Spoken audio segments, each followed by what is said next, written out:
muchas gracias a todos por venir. Este panel tan especial que vamos a hacer aquí dentro de Open Source Code.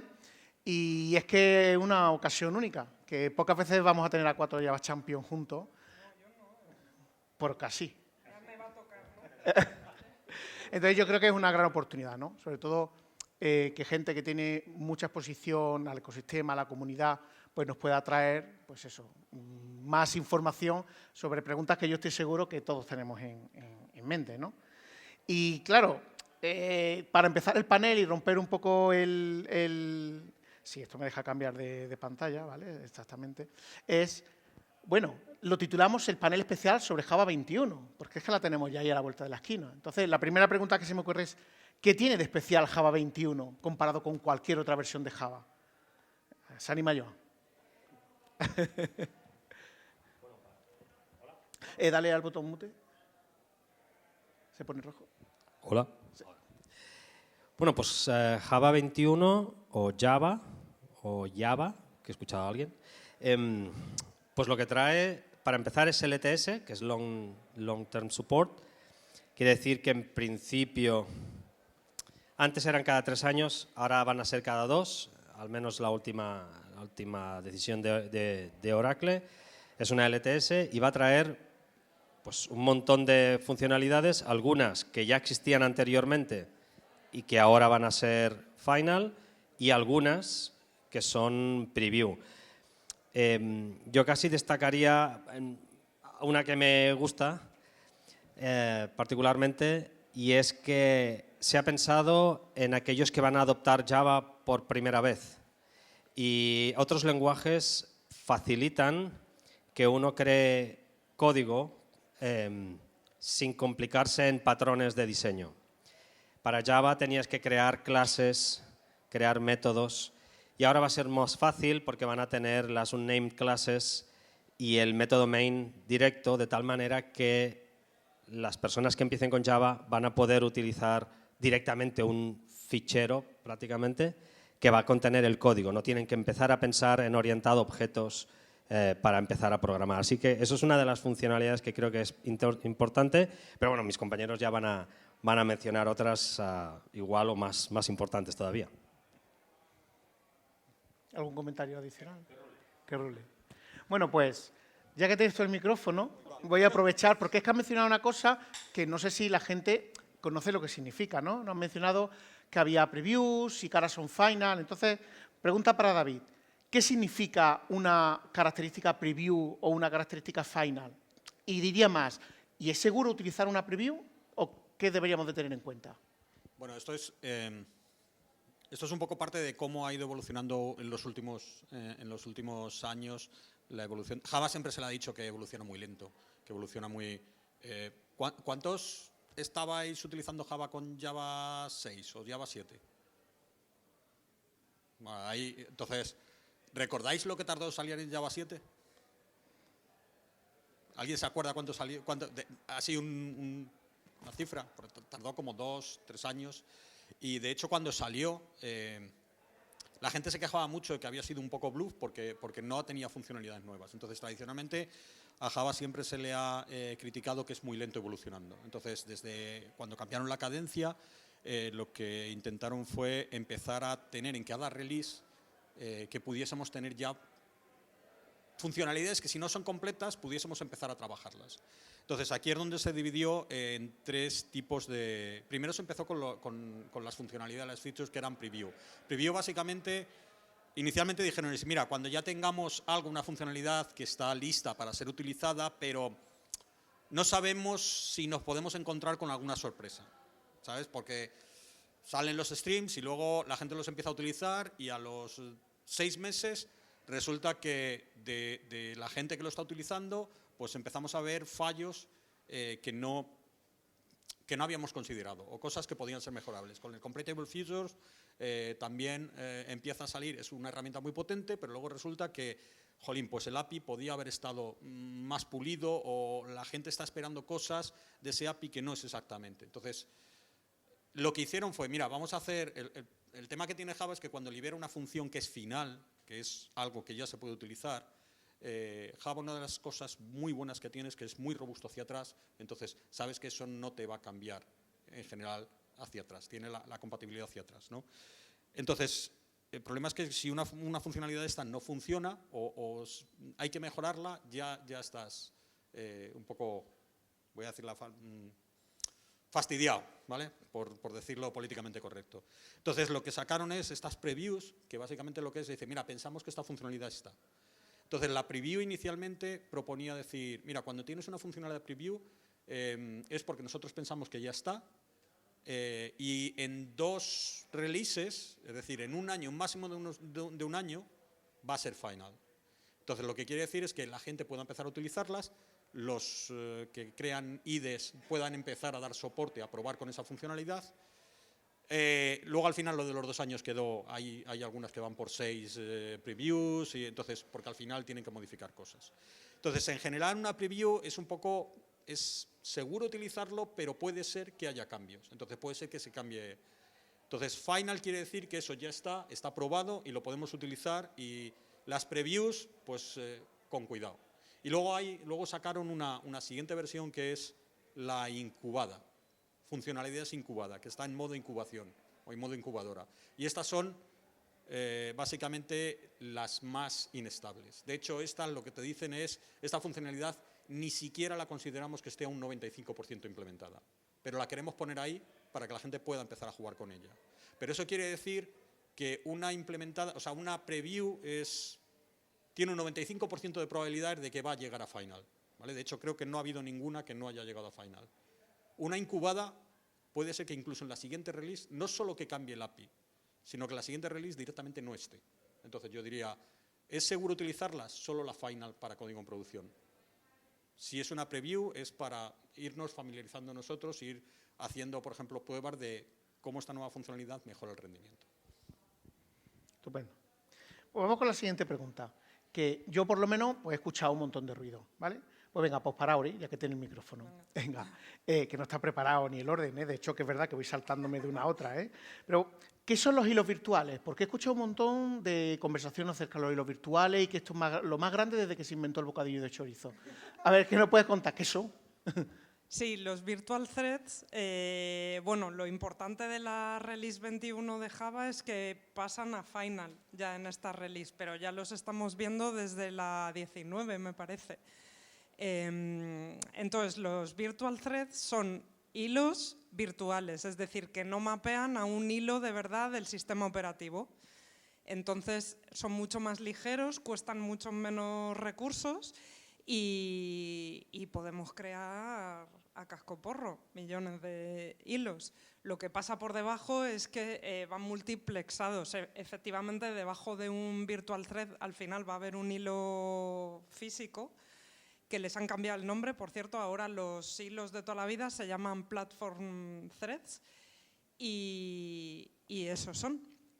Entonces, bueno, hay que tener cuidado, pero sí que es verdad que vienen a resolver un problema de recursos, es decir, cuestan mucho menos recursos y son mucho más ligeros que los hilos de plataforma. ¿Amplío un poco? Sí. Sí, ¿no? Yo creo que nos podéis interrumpir también, ¿no? A medida que, bueno, claro, sí. Si tenéis tenéis preguntas y queréis repreguntar. Vale, entonces, una de las preguntas que se plantea, porque los virtual threads existen en otros lenguajes, ¿no? Entonces, una de las preguntas que surgen es, vale, ahora la máquina virtual está gestionando toda la fase de la ejecución, ¿no? ¿Cómo hace la máquina virtual para darle el hilo de plataforma, el de verdad, a mi virtual threads? ¿En función de qué lo hace? Pues en Java esto se hace en función de los bloqueos. Es decir, cuando un hilo está bloqueado por una operación de entrada-salida o básicamente, sí, ya sea escritura en disco o un paquete que estás esperando, cuando tu hilo esté a la espera, la JVM te va a quitar de ahí y se lo va a dar a otro virtual thread y cuando llegue el paquete te volverá a asignar el espacio para que pueda seguir ejecutándose. ¿Esto qué nos dice? Nos dice que a lo mejor no tiene sentido usar virtual threads si no tenemos ningún tipo de espera en nuestra aplicación de este tipo de operaciones. Entonces, que bueno, que los virtual threads es una funcionalidad muy esperada y muy importante, que además ha favorecido otra de la que hablaremos un poco más tarde, pero que están indicados para casos de aplicaciones que tengan mucho bloqueo por operaciones de entrada-salida. Si tenéis un bloqueo por uso de la CPU, pues no os va a solucionar, al revés, podéis empeorar la performance de la API. ¿Sí? ¿Alguna pregunta? Claro. Vale. Mañana todos a crear virtual threads. Exactamente, exactamente. Pues una pregunta para Nacho. Sí, porque una de las cosas que también habéis comentado, ¿no? En ese camino, ¿no?, de evolucionar Java y de que sea un poquito pues, más cercano a la necesidad de la gente, pues habla mucho de hacer también el lenguaje más fácil de escribir y más fácil de leer, ¿no? Entonces yo aquí he visto pues, que hay como un montón de features sobre patrones, pattern matching, switch y demás. ¿Nos puedes contar un poco de qué van esas características? Sí, bueno, yo creo que básicamente Java en esta próxima edición lo que va a intentar es aproximarse al lenguaje que sea más fácil de escribir, más fácil de leer y que sea más fácil de entendible. Por ejemplo, el caso del pattern matching que decías para Switch, yo he visto en muchos casos el típico, ¿no?, tratamiento de objeto dependiendo de su tipo, ¿no? If, X, instance of no sé cuánto, patatín, if no sé cuánto, instance of no sé cuánto, entonces haces una cosa u otra dependiendo de su tipo. Claro, con pattern matching y switch lo que vamos a conseguir es poderle decir directamente en un switch, oye, pues si el tipo es, no sé, entero, directamente ejecutar lo que tú quieras, ¿no? O si el tipo es del objeto que tú reconoces, del tipo que realmente la máquina virtual en tiempo de ejecución va a ser capaz de castear, ¿sí?, al que tú quieres, realmente te facilite la comprensión lectora, incluso ¿no?, el trabajo de que tú tengas que castear el objeto al tipo que tú sepas y no sé qué, y luego puedes usar esos métodos accessors, realmente eso te lo vas a quitar de en medio, de manera que solo con una línea vas a poder identificar, pues mira, mi ejecución para el tipo silla está claramente identificada, case silla, y hacer lo que quieras hacer. Entonces, de esa manera hay varios casos de, digamos así, funcionalidades o mejoras en el lenguaje que a nivel de syntax y de syntax sugar, ¿sí?, van a ser súper chulas. Esta es una de ellas y hay otras que son, pues, por ejemplo, el uso de variables que no se utilizan, ¿no? Hay muchos casos como, por ejemplo, el típico clásico de un for loop, ¿no?, que tú tienes un objeto, el que fuera, y recorres sobre él para hacer otras cosas. Pero tienes que declarar ahí la variable para ponerle un nombre que luego no usas para nada. Bueno, pues han intentado o van a intentar ver si esto no tiene sentido y si podemos esconder este tipo de variables que no necesitamos con el clásico underscore que se utiliza en otros lenguajes. ¿Eso qué hace? Que no te tengas ni que preocupar de ponerle un nombre a la variable. Oye, pues en caso de que yo tenga que recorrer una sentencia o una estructura de manera determinada y tenga que hacer un loop sobre ella, underscore y tira millas. Ese tipo de ventajas yo creo que va a hacer que Java sea, digamos así, más accesible, ¿no? También comentaba antes Jonathan que el main no te deje pensar en orientación a objetos, y esto es un poco también la idea, que te permita construir código que sea más fácil de leer y de acercarlo a gente que no conoce Java hasta la fecha, por ejemplo.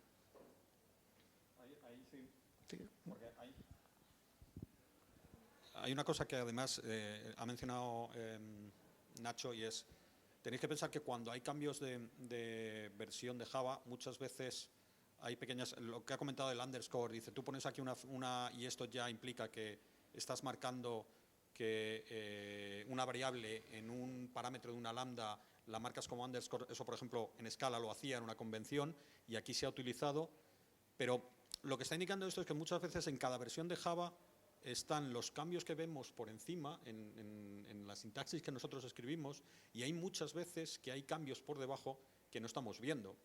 Y esos cambios normalmente en cada iteración siempre andan intentando mejorar el rendimiento. Entonces hay muchas veces que solo por el hecho de cambiar a la última versión, dice, bueno, si es que mi código es el mismo, yo no voy a escribir lambdas. Pero muchas veces actualizar a la última versión ya implica que estoy mejorando la memoria, el rendimiento de memoria. Hay un caso, por ejemplo, no de Java 21 específico, pero el objeto string, que lleva con nosotros desde toda la vida, dices, bueno, pues el API no ha cambiado. No, el API no ha cambiado o ha cambiado muy poco, pero la forma en la que internamente han ido cambiando en cada versión de Java está haciendo que el rendimiento de los streams, y los streams son los objetos, o sea, si hacéis una vez un volcado o estáis intentando depurar cómo está la memoria de vuestra aplicación, veréis que la instancia de la que más objetos hay es el array de caracteres. Y el array de caracteres o el array de bytes, curiosamente, es lo que hay por debajo de un string. O sea, lo que está diciendo es, la instancia que más tenemos son strings. Entonces, todos esos cambios muchas veces... Entonces, con el underscore, por ejemplo, también hay optimizaciones por debajo que te dicen que directamente la JVM no va a alocar, directamente va a ignorar esa referencia cuando llamas, ni siquiera se molesta en moverla, en copiarle registros, porque ya sabe que no la va a utilizar. Entonces, hay muchas veces que hay muchas de estas optimizaciones que se nos escapan y están más por abajo de... ¿Alguna pregunta sobre este tema? ¿O pasamos al siguiente? Pues, David, aprovecho que tienes el micrófono. Esto va a salir bien un poquito, ya después a lo mejor no tanto, ¿no? Pero bueno, quería aprovechar para preguntar algo que a mí me preguntan mucho en contexto profesional, ¿no? De los clientes y demás, o incluso, pues eso, desarrolladores. Y es esto de que es verdad que ahora Java es de pago. A ver, ¿alguien más se lo han preguntado o se lo han dicho? ¿Lo habéis oído?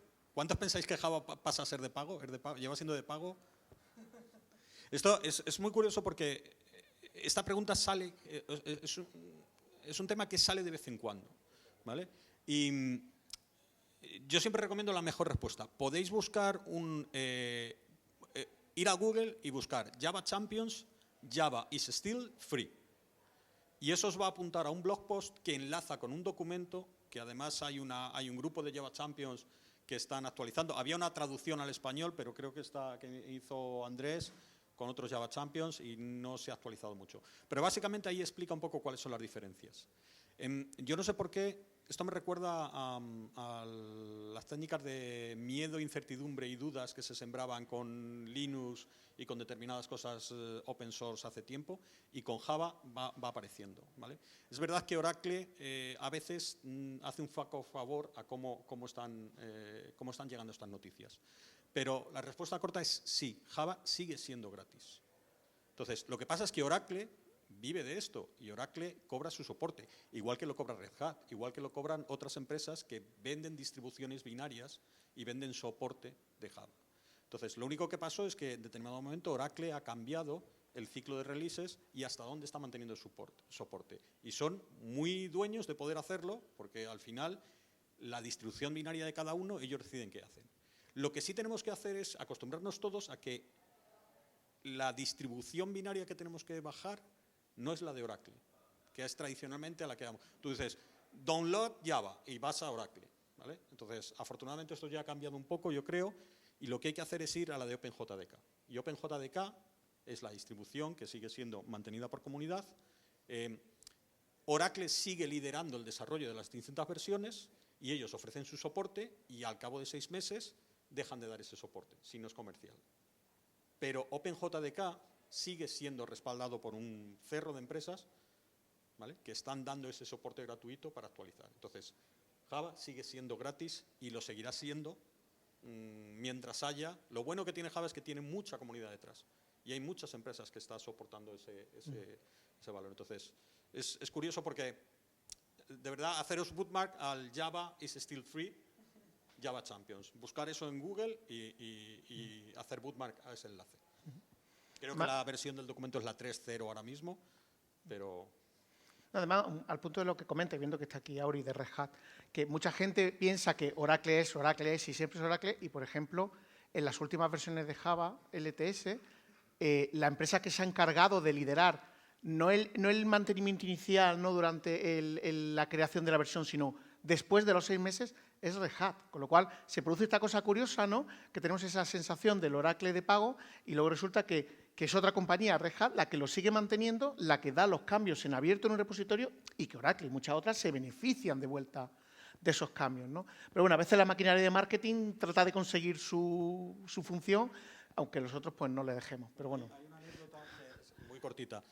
Hace 2 años me pidieron dar una charla interna en una empresa porque estaban asustados por esto. Y entonces cuando se enteraron, dice, es que sigue siendo gratis, ¿no lo puedes explicar? Y entonces estaban muy preocupados por si iban a tener que... Bueno, pues cuando di la charla y le dije, léete este documento, y dice, no, vente y nos lo cuentas. Y entonces preparé una charla solo para leerles el documento, ¿vale? Y cuando acabó el documento, dijeron, ahí va, si resulta que nosotros tenemos soporte contratado de Red Hat, ¿sabes? Y dice, o sea, que ya tenemos el soporte comercial de Java por otro proveedor. O sea, hay muchas veces que es que ni siquiera sabemos en cada empresa, con lo cual todos sus miedos desaparecieron. ¿Sí? Voy a lanzar una pregunta a la audiencia, porque no van a ser todas para vosotros. ¿Quién conoce otras distribuciones de Java que no sea la de Oracle? Venga, a ver.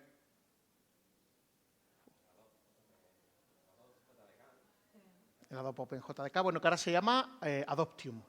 Adoptium. ¿Esa misma? Pero esa no es la que es Exactamente. Si es que depende de la versión, va identificada como Temurin o Adoptium. Pero bueno, la de Eclipse.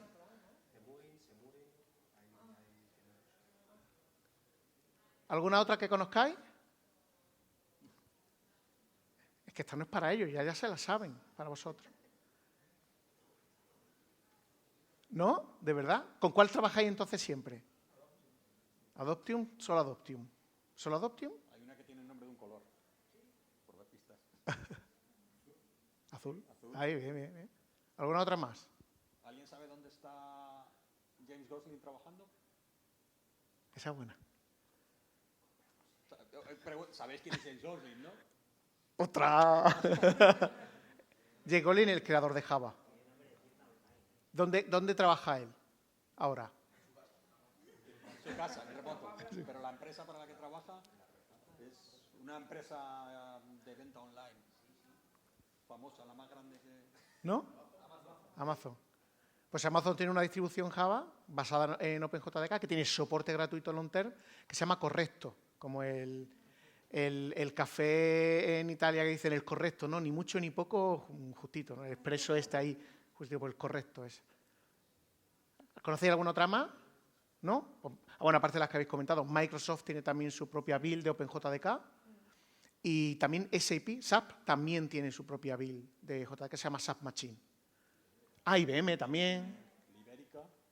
Libérica, es decir, hay muchísimas. Yo creo que una de las cosas que han venido bien después de este intento marketingiano, ¿no?, de decir Java es de pago, es que hemos aprendido lo que decía David, que ya no sea directamente me voy a la web de Oracle porque era lo más cómodo, lo que siempre habíamos conocido, porque hacíamos java.com y ya está, ¿no? Hemos aprendido que, bueno, hay otras, ¿no? De hecho, además, fíjate, es otro de los ejemplos donde el valor de la comunidad hizo, o sea, resulta que Oracle dice, yo voy a dejar de dar soporte a los 6 meses. Y entonces inmediatamente entraron, o sea, creo que Red Hat fue la primera, IBM enseguida, Azul enseguida, porque dijo, yo no os voy a dar soporte más que 6 meses. Y dijo Red Hat, yo lo voy a dar varios años, incluso a las no LTS. Y IBM tal. Y entonces ahora lo que se da es que encima tenemos, o sea, hemos tenido una explosión de binarios y distintos tipos de licencia y de soportes que lo que ha hecho ha sido beneficiar. Entonces, al final es bien por la comunidad y toda la fortaleza que tiene el ecosistema Java detrás. Yo creo que eso es una de las mejores aprendizajes. Bueno, yo solo quería puntualizar que incluso no es simplemente la distribución de binarios lo que cambia. Es decir, no es simplemente que la distribución entre la de Red Hat y la de Oracle cambia el binario.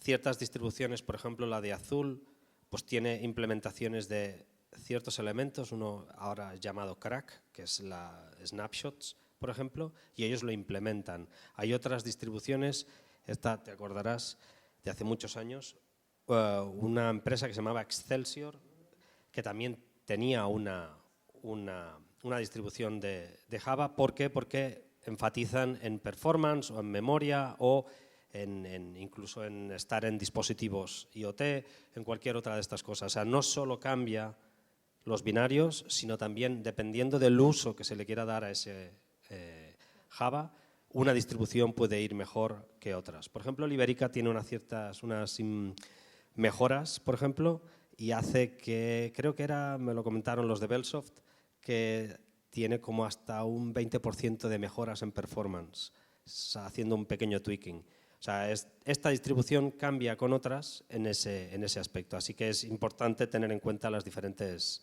opciones, dependiendo del uso que le vayáis a dar. Estupendo. Pues ya que tienes tú el micro, te voy a Pollaque. lanzar a ti. Pollaque. Pregunta, Pollaque. Pollaque. Sí, a ver, espera, que se me ha ido. Estas son las cosas del directo, ¿vale? Bueno, te quería preguntar sobre otra de las características que ya llevan un poquito con nosotros en Java, pero que yo creo que es muy interesante, que son las de string templates, para que cuentes un poquito. Pues yo estoy seguro que no se conoce y no se está usando y es muy interesante. Pues, a ver, un tema de los para generar strings en Java se han utilizado diferentes formas. Una de ellas es la concatenación de strings, es decir, si os viene a la cabeza cuando queréis hacer una query a una base de datos, pues tenéis un select from y si lo hacéis mal, concatenáis usuario, password y filtro. Es decir, acabáis teniendo un string completo concatenando partes de strings. Esto no se recomienda. Hay otra opción que es utilizar el string builder para generar strings, pero esto es un rollo demasiado grande. O podéis utilizar incluso el string format y entonces lo que hacéis es tener un string, tenéis modificadores de formato dentro y pasáis los argumentos al final. Pero aún así esto es difícilmente leíble. Entonces lo que ahora han dicho es, oye, ¿y por qué no hacemos como en otros lenguajes que utilizan templating? Es decir, yo tengo una cadena y dentro le pongo los placeholders de variables. De tal manera que yo puedo tener hola, placeholder de la variable user y esto, el compilador, bueno, en tiempo de ejecución, lo que hará será sustituir el valor.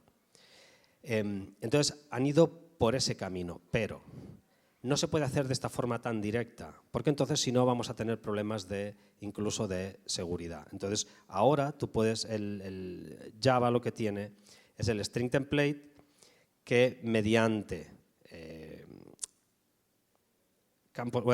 variables, bueno, en este caso son estáticos, del string template processor, pues lo que hacemos es tener strings donde vamos a incluir esos placeholders de variables. Y automáticamente, en tiempo de ejecución, eso será sustituido. Esos placeholders podemos utilizar tanto variables como trozos de código. Es decir, incluso podríamos utilizar que haga una llamada a un método, getUser. Y eso será sustituido ahí también. Incluso operaciones matemáticas, 2 más 3, y ejecutará ese trozo de código. Aún así, eso no se recomienda para conexión a bases de datos, porque entonces podemos incurrir exactamente en el mismo problema que teníamos antes, que os pueden hacer inyección de SQL. Entonces, para ello, este sistema nos permite incluso extender el procesador de template, crear uno nuestro y automáticamente utilizar prepare statements, por ejemplo, de una manera mucho más transparente y legible. Incluso acepta text blocks. Es decir, básicamente lo que están intentando, como Nacho dijo antes, es hacer que partes que para Java son verbosas, no sé, demasiado código, difícilmente leíble, lo están intentando equiparar a otros lenguajes que ya llevan años con partes del código que permiten hacer código mucho más leíble y más sencillo. Hay que usarlas, ¿vale? ¿No?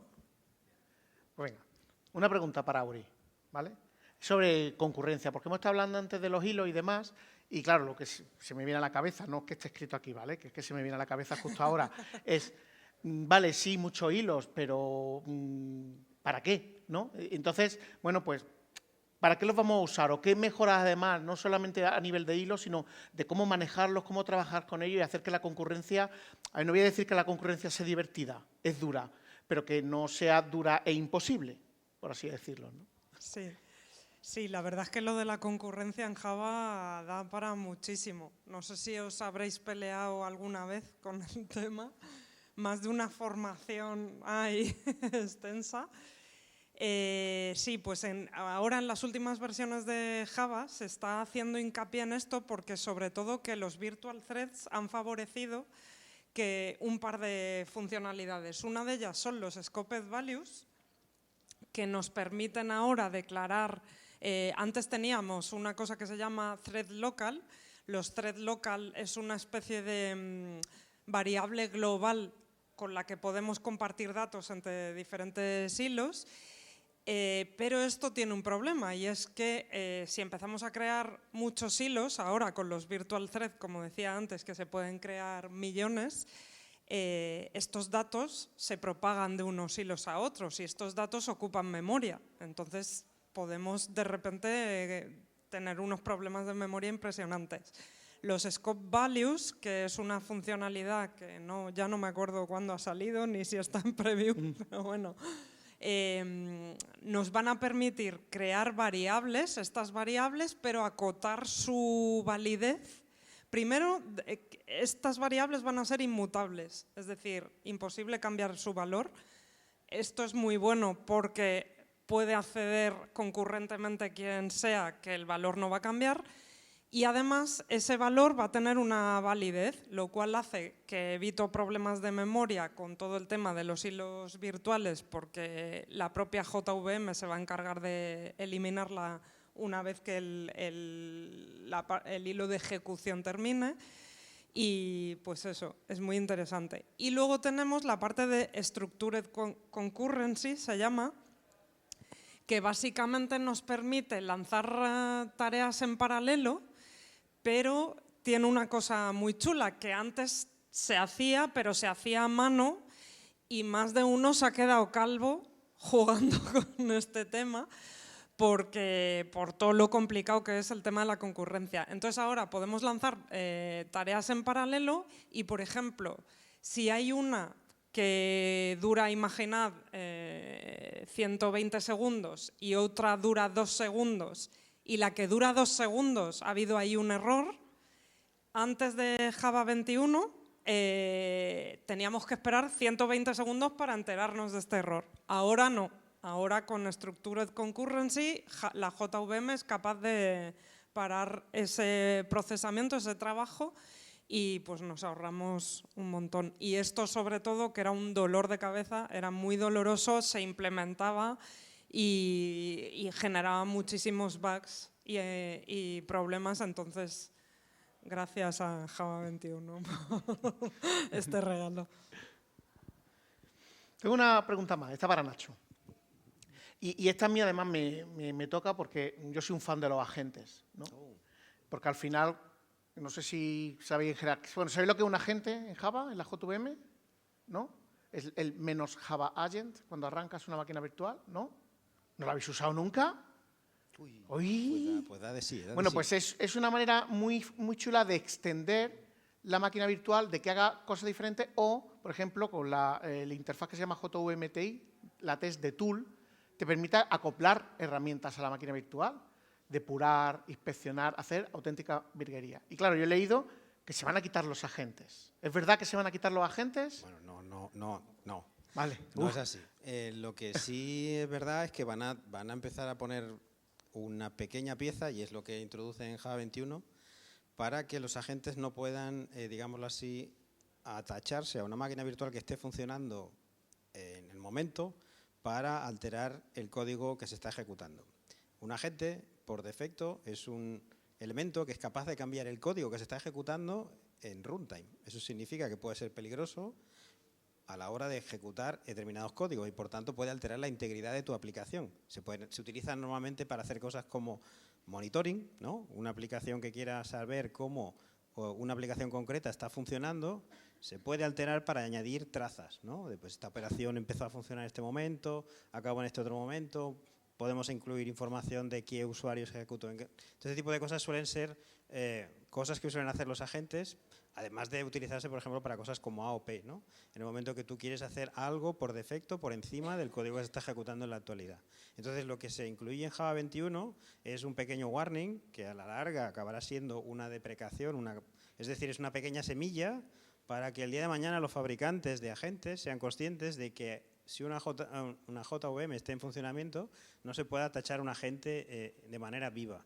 Es un pequeño paso para que realmente los fabricantes se vayan por el camino de introducir los agentes a la hora de ejecutar la JVM. Eso significa que el diseño de las soluciones, como podéis imaginar, que estén funcionando en base a un código que se está ejecutando, que puede ser introducir un agente en cualquier momento, pues realmente empieza a romperse, no en la Java 21, sino que quizás en la siguiente versión. Entonces, ¿es peligroso en el sentido de que los fabricantes tengan que hacer? No. Lo que está indicando Oracle en ese sentido es que el diseño de la solución no pueda pasar por alterar el código si realmente ese agente no se ha introducido previamente antes de, digamos así, el momento de lanzar la máquina virtual. Pues me quedo más tranquilo. Sí. Yo también, yo también. Tú también. Los agentes es lo que se usa cuando debugueas, ¿no? Por ejemplo. Sí, por ejemplo, profiling, debugging, etcétera, son casos de uso prácticos que se utilizan para introducir vía agentes pues el mecanismo para que tú puedas poner un breakpoint en un momento determinado y si la ejecución de tu aplicación está en no sé qué momento, cuando pases por ahí se pare. Entonces el mecanismo que se esté utilizando en ese momento para profiling, etcétera, se tendrá que usar de otro mecanismo. Existe la API de Instrumentation, que es la que se está usando hasta la fecha, pues la idea un poco Oracle, si no recuerdo mal, es que utilices otra, que no me acordará del nombre, pero básicamente la idea es un poco que implementes tu solución de otra manera. Por ejemplo, uso mucho el agente de Gillacoco para recoger la cobertura del código. Es que me quita eso y me estamos muertos. destroza, vamos. Tranquilo, tranquilo. Así que vamos a poner a la gente ahí contando líneas de código otra vez, no sé, vamos. O el que te saca los flame graphs en alguna herramienta de esta de monitorización. Por ejemplo. Eso justamente por la parte que me toca, hemos estado discutiendo en la empresa sobre este tema, porque claro, al ver ahí, yo trabajo en una empresa de monitorización y una cosa que hacemos es tener un agente que se encarga de, pues, por ejemplo, monitorizar cómo determinados componentes de determinadas piezas, incluida la JDK, la JVM, pues funciona. Pero claro, si está funcionando y tú puedes atachar a un agente de manera dinámica, pues de momento no pasa nada. Pero claro, Oracle ya está diciendo con la bandera, ojo, porque eso no lo vais a poder hacer en el futuro. Y eso está impactándonos a nosotros en el sentido de cómo a futuro tengamos que diseñar esa solución. Cosa que afectará en el roadmap de las cosas que queramos hacer, básicamente. Pues muchas gracias. Y esto que viene ahora es una sorpresa. Venga. ¿Vale? Porque esto es como en el fútbol, ¿vale? Hemos terminado los 45 minutos de tiempo reglamentario, ¿vale? Que no os lo creeréis, que se ha parado el tiempo, se ha pasado volando, ¿no? Pero como tenemos un poquitín de tiempo hasta que empecemos, pues yo digo, pues le voy a hacer una pequeña sorpresilla, a ver. Y es una pregunta para los cuatro, o sea, para que me la respondáis un poco en turno. Pero yo creo que es interesante también para conocer no solamente todo lo que ya sabéis sobre Java, sino también un poco de vosotros la trayectoria. Y la pregunta es muy sencilla, ¿vale? Y el que quiera puede hacer pasapalabra, ¿vale? Pero el rosco sigue, o sea, ya veremos lo que puede venir después. No, es broma, es muy sencillita. Vale, Java 21 y todas las que han venido antes. Pero, ¿qué ha significado para ti, o para cada uno de vosotros, Java para vuestras carreras? ¿Qué veis que os ha dado? Y una manera también de expresar, pues, no sé, consejo para la gente que incluso pueda estar empezando ahora o que está decidiéndose si Java puede ser la tecnología correcta en la que quiere especializarse. Entonces, ¿tú qué dirías? Por ejemplo, aprovechando que estás tú por ahí, pues empezamos por aquí para acá. Pues me parece que voy a romper el tema. A ver, yo lo voy a resumir muy rápidamente. Yo empecé a esto de programar antes de la universidad y por aquella se trabajaba en BASIC y los pokés y los ordenadores que tenían tal y ahí aprendías a jugar mira, pues la posición de memoria no sé qué, tengo las vidas, voy a poner 999, voy a estar jugando toda la tarde hasta que mi madre venga y me diga, ¿pero qué estás haciendo? Que estás todo el día jugando al videojuego. De aquella, pues acabamos en la universidad y en algún momento llegué a ver que había una cosa llamada Java, año 98, si no recuerdo mal, versión 1.0. 1.1 empezó a salir algo llamado WT, luego llegaron los applets y tal, o sea, estamos hablando de hace muchos años, somos muy viejos. Sí. Y pues en aquella yo ya empecé a trabajar en Java. Y empecé a trabajarlo no porque la universidad me lo pidiera, sino porque, oye, pues un lenguaje multiplataforma que podía ejecutarse en varios sitios y tal. Esto es muy molón, esto, no sé, hay que probarlo. En aquella lo empecé a probar, acabé el proyecto final de carrera y he ido pasando por diferentes proyectos, diferentes áreas y tal, pero en mi caso, en el 90% de los casos he trabajado para clientes grandes, clientes pequeños, consultoras, startups, grandes corporaciones y en todas algo de Java había, todas. ¿Hoy creo que se puede aplicar eso igualmente? Creo que sí. ¿Creo que tiene futuro el uso de Java? Sí. Y JavaScript también. Python igual. ¿Que me das ahora a escoger cómo va a ser el futuro de aquí a unos años? Ostras, no sé qué decir, pero lo que sí puedo decir es que como futuro de camino de desarrollador, de ingeniero, ingeniera que pueda dedicarse a hacer algo, creo que Java tiene vida por delante. Y hay la parte de comunidades, que creo que algún compañero seguro va a comentar, y así os paso el micrófono porque si no... Pues en mi caso, a ver, llevo profesionalmente programando pues básicamente 31 años. Empecé con C y Pascal, he pasado por múltiples lenguajes de todo tipo. Y lo que puedo decir es que en ningún sitio encontré la comunidad que he encontrado en Java. La comunidad para mí ha sido, hay un antes y un después, profesionalmente e incluso personalmente. Y bueno, al final es una suma de eventos, pero por eso estoy aquí, por la comunidad que había detrás de Java. Es más, para mí es mucho más que un lenguaje. Al final un lenguaje, en esos 30 años, he utilizado Visual Basic y era una herramienta, igual que un martillo. No tengo una vinculación especial con un martillo, ni con una sierra. Era una herramienta, pero con Java ha sido diferente. Con Java es una comunidad detrás, una forma de ver las cosas, un lenguaje que lleva 20, casi 30 años funcionando, ahí está, millones de personas usándolo, vivo. No todos los lenguajes pueden decir eso, ni incluso los más molones, cools y guays que hay ahora, quiero verlos de aquí 10 años. Es decir, es fácil ser molón cuando empiezas, rompedor, pero Java tiene la virtud de que está ahí, en millones de dispositivos, millones de empresas, 30 años después casi. Es decir, esto no lo puede decir cualquiera. Entonces, para mí el punto más importante ha sido la comunidad y que, como dice Nacho, a día de hoy, pues nuestros sueldos en mayoría dependen todavía de Java y que dure. Para mí ha sido eso. Pues sí, me voy a repetir. Bueno, para mí Java, pues lo que me da de comer. No he trabajado en otra cosa. La verdad es que preparando un poco este panel veía los vídeos de Antón en Kotlin y la verdad es que os iba a preguntar luego, digo, estos chicos que comentan lo que habla Antón, no, pues en este lenguaje, en este otro, yo vi una cosa, digo, madre mía, ¿cuántos saben? Yo no sé nada de otra cosa que no sea Java. Nada, he usado cosillas por ahí en Python y tal, pero poquísimo. Empecé con C y me acuerdo perfectamente del momento ese del paso a la orientación en objetos y de cómo te explota la cabeza y a la vez cómo lo entiendes de repente todo. Y me gustaba mucho C, pero luego he trabajado siempre en Java y alguna vez que he intentado volver y hacer el ejercicio por curiosidad a C, es imposible. O sea, ya una vez en Java, ya estás en Java. Y vamos, suscribo totalmente lo que han dicho mis compañeros.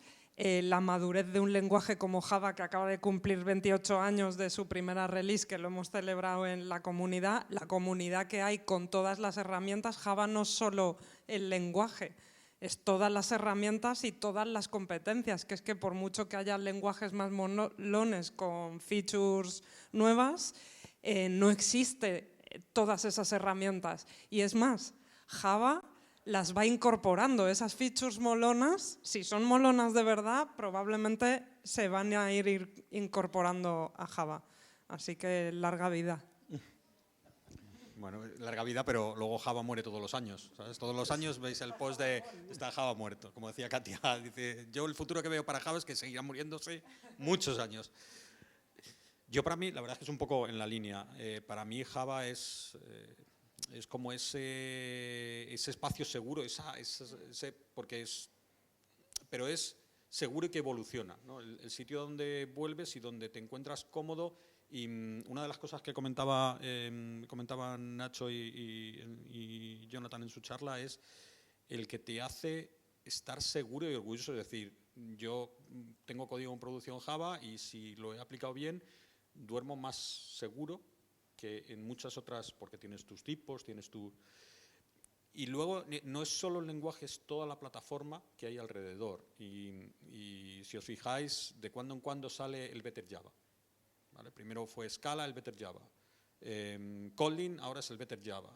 Y yo lo que digo es que al final Java es el Better Java, porque como decía Auri, todas esas funcionalidades, de hecho el ecosistema de JVM muchas veces, Java va evolucionando lento pero seguro y va incorporando las cosas que otros lenguajes han explorado, que muchas veces esos lenguajes se están explorando porque hay necesidades nuevas por la programación funcional, la inmutabilidad, y al final Java poquito a poco va incorporando esas cosas de, oye, pues ahora tenemos los scope values van a ser inmutables, porque eso hay determinadas cosas que son buenas. Las lambdas nos acercan a la programación funcional que estaba brindando Scala. Todos esos lenguajes son mucho más dinámicos y van evolucionando mucho más rápido. Pero de cuando en cuando, o sea, cuando digo que Java es el espacio seguro y robusto, no es inmutable, no, Java cambia y evoluciona.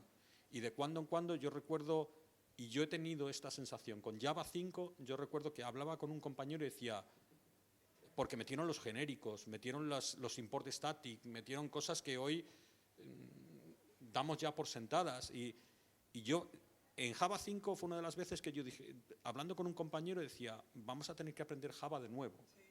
Imaginar, esa sensación se repitió con Java 8, se repitió con Java 9, con la modularidad.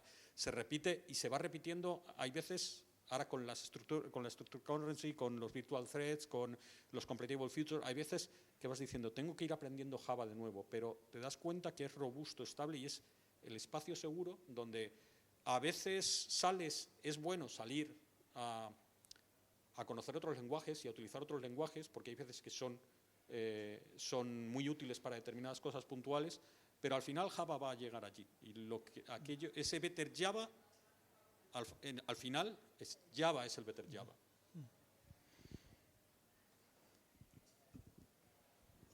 Mira, yo quería añadir ahí 4 cosas, o bueno, alguna que otra que me ha venido a la cabeza. Y una es, por ejemplo, la típica paradigma, ¿no?, de que Java era lento, de que Java no sé qué, era memoria, no sé qué.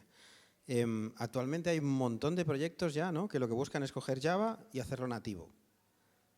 Esto actualmente quizás en la mayoría de casos no sea un traslado a producción directo, ¿no?, pero lo que hoy actualmente puedan ser betas, puedan ser pseudo-stables, puedan ser, de aquí a unos años va a ser la solución de coger tu código Java y embeberlo en un sitio que sea nativo. Es decir, aquello que era un consumo de memoria que todo el mundo, ¿no?, echaba pestes, ¿no?, de Java porque es que todo lo que es Java necesita unos recursos loquísimos, pues fíjate tú, no solo podrás utilizar el lenguaje que estás utilizando hasta la fecha, sino que además serás capaz de ejecutarlo, o sea, llevarlo en código nativo, cosa que será mucho más eficaz que no ponerte a escribirlo en C, por ejemplo. Yo recuerdo aquellos tiempos también que estuve trabajando en C de malloc, sizeof, no sé qué, recuperar memoria, que la habías, ¿no?, puntero que te has dejado por allí. Qué maravilla es poder olvidarte de estas cosas. Pues esto es otra de las ventajas que yo creo que llegaremos a ver. No hace falta irse muy lejos, es decir, ya hay proyectos que están utilizando en producción código Java que se ha compilado nativo y básicamente es una traslación que ni siquiera ves. ¿Para qué necesitas preocuparte de que realmente el código que tú estás generando en C sea realmente el mejor posible, ¿no?, cuando tienes un equipo de gente que quizá tiene un background, tiene una experiencia y tiene un ecosistema alrededor que sabe del invento de pipeline de Jenkins, que sabe dónde están tus tests, que tiene herramientas desarrolladas sobre eso, que tiene herramientas de calidad sobre las cuales tú tienes listados de errores que puedan sacarse. Es decir, no es solo el lenguaje de por sí, sino todo lo que lo envuelve. Y Java de por sí es un ecosistema tan enorme desde el punto de vista de herramientas de desarrollo, empresas que están alrededor, herramientas que tienes a nivel de tú como desarrollador, otras que se ofrecen para terceros e incluso integraciones con otros que de por sí, el día de mañana, si hay algo que falta, se va a crear. ¿De dónde ha salido el hecho de que en Java tardaba en arrancar y tal? Bueno, pues ahora se va a compilar a nativo. ¿Cuánto tardaremos en arrancar algo nativo? Nada. ¿Qué es lo próximo que se llegará? No lo sé, pero que allí donde falte se buscará qué mecanismo. Ajá. ¿Cómo son las checkpoint restore o no sé, crack CR con la A minúscula, si lo buscáis? Eso está. Esto sigue una tecnología que ya se hacía para Linux, que se llama Crew, que en realidad lo que hace es un snapshot de algo que está corriendo. Es decir, el problema de Java es, si usas JVM, es que tarda un tiempo en calentarse. Entonces va arrancando, va generando objetos, eso tarda mucho tiempo. Y si necesitamos tener muchísimos microservicios que arrancan y se paran rápido, eso penaliza. Con estas tecnologías lo que hacen es arrancar aplicaciones, todo ese boot time lo consumen y en ese momento hacen un snapshot. es decir, hacer una foto, como dice Auri, automáticamente todos los microservicios que se levanten levantarán esa foto. No levantarán y pasarán por el tiempo de inicio, sino que ya directamente arrancarán en formato iniciado. Eso lo tiene la JVM de Azul y se basa en esta tecnología CREW, que es para servidores Linux. Pues me voy a mojar yo, entonces. Pues dale. Venga.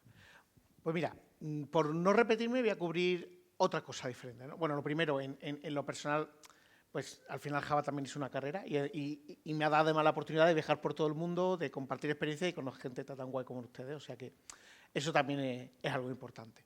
Pero yo sí que veo que en lo profesional, y mira que pasan los años y que salen tecnología, hay muchos elementos, pero voy a comentar dos que no han salido ya. Uno es la compatibilidad hacia atrás. Es decir, cuando una empresa está considerando gastarse millones de euros para crear una solución software que tiene que durar 10 o más años, pasa Java. Es que no hay alternativa. Es que cuando estás hablando de un sistema que procesa facturas, que hace nóminas, banca, no puedes estar reescribiendo el software todos los años. Y en otras plataformas sucede. De hecho, esta tarde nos pegaban una pecharraíz con Braulio en la charla de Rias Query, pues claro, hablaban, ¿y quién usaba no sé qué hace 2 años? No, eso ya no está mal. Y luego decía, ¿y quién usaba no sé qué hace 2 años y medio? No, que eso ya está mal. Claro, hay otras plataformas donde aceptan que todo es volátil y que cada 6 meses o cada 9 meses reescriben la aplicación y no pasa nada, ¿no? Pues eso en Java no es así, pero porque inviertes mucho dinero en crear soluciones. Entonces, es fundamental la compatibilidad hacia atrás. Y entonces, pues yo trabajo, ¿no?, dentro de mi trabajo con clientes y demás, y tenemos algunas soluciones, y vea que alguna gente que está trabajando con ella, que se creó hace más de 10 años y que no hay que tocarla. Y sí, le puedes meter mejoras, le puedes añadir funcionalidad, pero no dices, uy, es que me tengo que gastar otra vez todo este dinero. La compatibilidad hacia atrás es algo siempre fundamental. Y ese cariño que se le pone en Java a introducir una nueva feature que sea útil, pero que no rompa nada, sí, a veces hace que se tarde más, pero a cambio de que millones y millones y millones de líneas de código sigan funcionando. Y eso, pues, con otros lenguajes no pasa, ¿no? Y luego hay otro elemento que también creo que es muy importante. Y va un poco relacionado con lo que decía Nacho de la herramienta y del ecosistema. Y es que a día de hoy no hay otra plataforma que tenga la observabilidad que tiene Java. Y eso, para el que tiene servicios críticos en producción, las cosas estas que es que no pueden fallar, y si fallan necesito saberlo así para resolverlo, no hay otra plataforma que te dé la telemetría y el nivel de observabilidad que tienes con Java. Y eso también es muy importante a la hora de decidir una tecnología, porque el software va a fallar. Y cuando falle necesito saber qué, dónde, qué objetos había en la memoria, qué lo estaba consumiendo, qué hilos lo estaban accediendo, cuáles estaban parados, si estoy haciendo una query a la base de datos, qué query era la de la base de datos en ese momento. Y eso no te lo encuentras con ningún otro lenguaje, ni con ninguna otra plataforma. Y de hecho hay cosas como, por ejemplo, en GraalVM, una de las cosas chulas que incorporan cuando, digamos, analizas y ejecutas códigos de otros lenguajes dentro de la JVM es que ahora ya puedo depurar código Python y puedo hacer un profiling de código Ruby, que antes era la muerte. O sea, son grandes beneficios que tiene la JVM que muchas veces los damos por sentado hasta que, amigo, tienes que irte a otro lenguaje, estás en producción y vuelves a los años 90 y te dicen, no, lo único que puedes hacer es poner traza en el código, recompilarlo, volverlo a subir a producción y esperar a que vuelva a suceder este error para obtener información. Entonces, Y eso te pasa el viernes antes de que te vas de vacaciones. sí. Entonces, yo son cosas que le veo y que eso va a hacer que Java siga ahí durante mucho tiempo. En un futuro políglota, eso sí, pero donde Java va a seguir siendo ese top 3 de lenguajes, ¿no? Yo quería aportar ahí a ese punto. Yo estuve hace muy poco trabajando 1 año entero en una compañía no usando Java. Yo estaba usando Golang. Antes tenía pelo. Y quiero decir que la experiencia fue traumática. Es decir, de estar en un lenguaje en el cual yo tengo un ecosistema, tengo una Stream API, tengo un montón de cosas, ir a un lenguaje al cual faltaban la mitad de las cosas. Buscar si un array contenía un elemento, había que hacer un bucle, porque el lenguaje no provee de herramientas para eso. Uno se da cuenta, es lo que dicen, ¿no? Uno se da cuenta de lo que tiene justo cuando ya no lo tiene, ¿no? Y en este caso, moverme a otro lenguaje fue como no lo entiendo. No entiendo ni siquiera cómo conseguís sobrevivir en este mundo con este lenguaje, cuando Java te da tantas cosas. O sea, por un lado, y por otro lado también quería comentar que estamos hablando de Java 21, pero la gran mayoría todavía está en Java 8 y con suerte Java 11. Algunos están en la LTS de Java 17, pero es que hay muchísima gente en Java 8 y ahí está, y no pasa nada. Y estamos hablando que yo me acuerdo hace ya unos años pasar una aplicación, creo que era de Python 3 a Python 4 y rompía compatibilidad hacia atrás y había que modificar un montón de cosas. Eso en Java no pasa. Tenemos Java 8, código Java 8 ejecutándose en máquinas virtuales Java 11, por ejemplo, para mejorar performance. Eso otros lenguajes no lo tienen, así que ya es la comunidad, la compatibilidad hacia atrás, el ecosistema. No hay tantos lenguajes y con 28 años de experiencia. No hay otros lenguajes que puedan decirlo.